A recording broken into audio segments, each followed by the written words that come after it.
God will guide you to hope. If you came in today, well, I had a hard morning this morning. I don't know about you guys. Everything went wrong. I mean, you name it, it went wrong, short of my car blowing up. And that might happen before I leave today. Who knows? It's been that kind of day. But if we allow God to guide us, if we allow God to show us, He will. If you woke up today and felt no hope, no promise, if you woke up with that, God, why me? What? One more thing? Seriously? One more thing. I didn't need this today. If you woke up with that, God will guide you. Where can you go to get guidance from God? The Bible. Scripture is the first place. Let God speak to you. Of course, conversation's a two-way street, so how else can God guide you? Prayer. You talk to Him. Now, I'm the youngest of 6, so I can talk to my parents. My parents can talk to me. But actually, sometimes I get some pretty great advice talking to my brothers and sisters. Do you have brothers and sisters? You're surrounded by them. You have fellowship. Iron sharpens iron, doesn't it?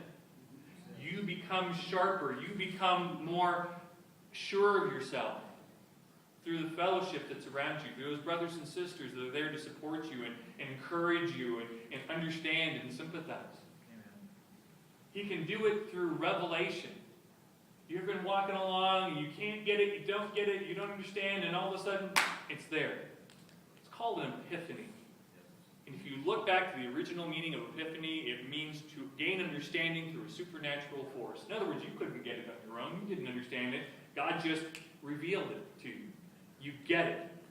Oh. And if someone asked you how you understood it, you couldn't tell them. That is God revealing Himself to you. Sometimes it manifests itself physically. We've seen people in this fellowship healed amazingly. We've seen people change their lives, fix their relationships, gain relationships with their children. I know a brother just talked to me, hadn't talked to his son in over 23 years. And now their relationship has started to mend, and now his son even calls him for advice about things. This son that couldn't stand him, didn't want to talk to him. But perhaps most powerfully, God speaks to us in silence. When I was a young Christian, I had it explained to me that God always answers our prayers. He usually answers one of 3 ways. Yes, no, not right now. And when you're sitting there saying, God, I really want to get married, or I really want this job, or I really want a child right now, sometimes silence is the strongest thing that He can give you. I remember doing something that very much off the chart displeased my mom. And we were coming back to my hometown. We're sitting in the car, and I'm trying to talk to her, and I'm trying to explain myself, and I'm trying to share with you. And she's just sitting there, white-knuckling the steering wheel, shaking her head, right? Not saying a word. Her silence spoke much more to me than anything she could have had to say.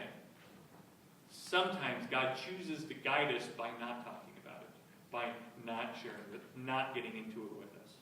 And we've all done it with our children. Not right now. We're not going to talk about it. Think of a time, I was thinking about this earlier this week, think of a time when God's inconvenient silence has been in your life. I remember one time in particular. I was working out at the college. I had a job during the day. I had about a 1 hour, 45-minute break total, and I had to drive all the way out to the college, and I taught a class for 3 or 4 hours. It had been a stressful day, and I'm like, Lord, all I want is just 15, 20 minutes to rest and be able to eat a cheeseburger before I go and work for the 3.5 hours. That's all I want, right? Not much to ask. Doesn't sound like a lot. That's all I want. I want to just be able to get to work, sit down, have a cheeseburger, and just have 15 minutes of silence. I'm just going to sit back in my office and not hear anything. And I start looking around for my keys. Have you ever done this? And you start checking your pockets, and you start looking in the cupboards, and you start clearing away the desk and going through the pockets of your old pants, opening up the refrigerator. Have you ever found your keys in the refrigerator? Please tell me I'm not the only one goofy enough to look in the fridge for his. I might have been sitting it down when I went to reach for a soda. I don't know. But I couldn't find him. Turns out it was in a cushion where I'd been sitting, fell out of my pocket. I find it. I look at the clock, and I'm like, seriously, half half that time's gone. 7 minutes blown looking for my keys. And I'm getting worked up, and I'm getting angry. Like, seriously, God, you couldn't give me a break on this one thing. All I want is a cheeseburger and 15 minutes of quiet. Now I'm going to be lucky if I even get to eat. Okay? I get out there, I get in the car, I'm trying to get out to work. Stop light. Oh, yeah. Slowest driver in the world doing 20 and a 50. You know? Seriously, right? Finally, I come around and traffic is at a dead stop in Joshua Tree. Nobody's moving. I'm like, oh, perfect. I'm not even going to get to eat. I'm going to be sitting there, my stomach's going to be growling all the way through this 3-hour class. And I finally get up and I'm like, what's the big deal? What's going on? What's keeping this so long? I see a car bent in half, spinning around. Another one off in the shoulder, completely collapsed, like a pop can someone stepped on. Everyone did.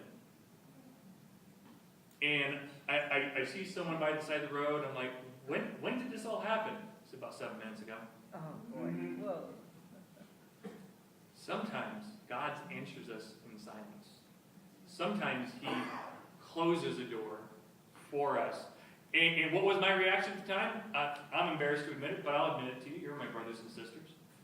I was angry. I was frustrated. I was fed up. I'm like, all I want is a cheeseburger. Seriously, all I want is a cheeseburger. Meanwhile, God's saying, all I want is you alive.